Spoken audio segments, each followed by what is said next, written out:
mahasiswa pengembangan masyarakat Islam UIN Wali Songo Semarang. Di sini kita akan membahas mengenai kritik atas kebijakan pemerintah, tepatnya itu kebijakan tentang perencanaan pembangunan pendidikan, khususnya dalam kurikulum pendidikan nasional. Nah, kita sebagai mahasiswa boleh lah ya mengkritik atas kebijakan yang telah dibuat pemerintah, salah satunya tentang kurikulum ini. Nah, teman-teman tahu nggak sih mengenai pemerintah telah melakukan 11 kali pergantian kurikulum. Apa aja sih kurikulum tersebut? Yang pertama, kurikulum rencana pelajaran. Yang kedua, kurikulum rencana pendidikan terurai. Yang ketiga, kurikulum rencana pendidikan. Keempat, kurikulum sekolah dasar. Yang kelima, kurikulum proyek perintis sekolah pembangunan. Yang keenam, kembali lagi ke kurikulum sekolah dasar. Yang ketujuh adalah kurikulum cara belajar siswa aktif atau lebih terkenal dengan KCBSA. Nah, yang keberapa nih? Yang kedelapan yaitu kurikulum suplemen. Nah, yang kesembilan ini adalah kurikulum berbasis kompetensi. Yang ke-10 kurikulum tingkat satuan pendidikan atau biasa kita sebut dengan KTSP. Nah, yang terakhir ini yang lagi dijalani oleh kita yaitu kurikulum 2013. Untuk lebih lanjutnya, lebih jelasnya teman-teman bisa lihat nanti di deskripsi di bawah ini, oke? Nah, sebenarnya apa sih tujuan pemerintah dalam kebijakan ini? Kita kan sebagai mahasiswa dapat melihat perbedaan-perbedaan dalam kurikulum satu dengan kurikulum yang lainnya. Nah, kita melihat itu tidak ada perbedaan yang signifikan.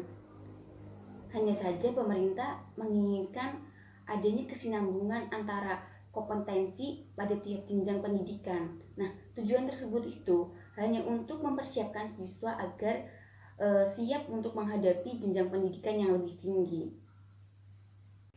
Padahal sebenarnya yang harus disosialisasikan dan direvisi kembali yaitu pada sistem kinerja guru. Karena apa ya? Mayoritas guru di Indonesia itu mengajar dengan pola yang hanya mereka ketahui saja, tidak mengalami perubahan yang signifikan.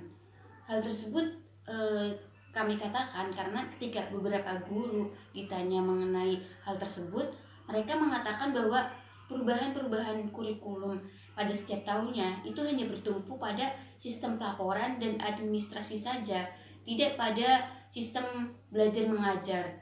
Padahal hal tersebut kan hanya menambah beban pada guru yang harusnya mereka melakukan pendekatan yang lebih intens kepada siswa. Mereka harus dibebankan dengan sistem pelaporan dan sistem komputerisasi.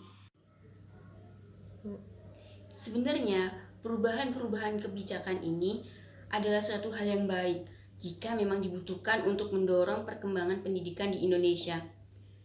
Apalagi kalau guru-guru di Indonesia dapat memahami apa yang seharusnya mereka berikan kepada siswa-siswinya.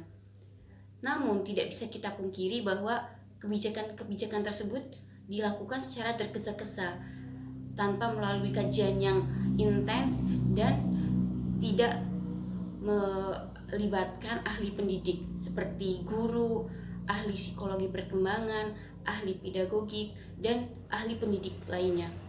Dan yang lebih parahnya lagi apabila kurikulum ini itu tidak melalui tahap evaluasi, maka kurikulum ini akan menjadi sia-sia. Kenapa sia-sia? Ya coba teman-teman bayangkan, kurikulum banyak mengalami perubahan, namun implementasi guru terbilang sangat kurang. Dari kurikulum yang awal sampai kurikulum yang akhir, ternyata para guru itu belum sepenuhnya memahami teknis dan pelaksanaan kurikulum yang dijalankan.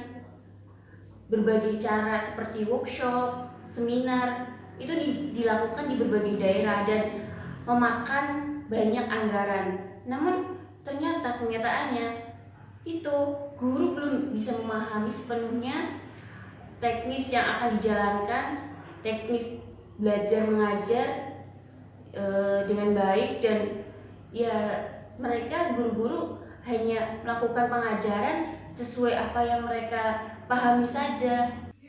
Hal ini semua seakan-akan memperlihatkan kepada kita bahwa pemerintah Indonesia ini tidak memiliki kebijaksanaan dalam mengganti kurikulum. Seakan-akan Indonesia tidak memiliki green design and blueprint pelaksanaan pendidikan nasional.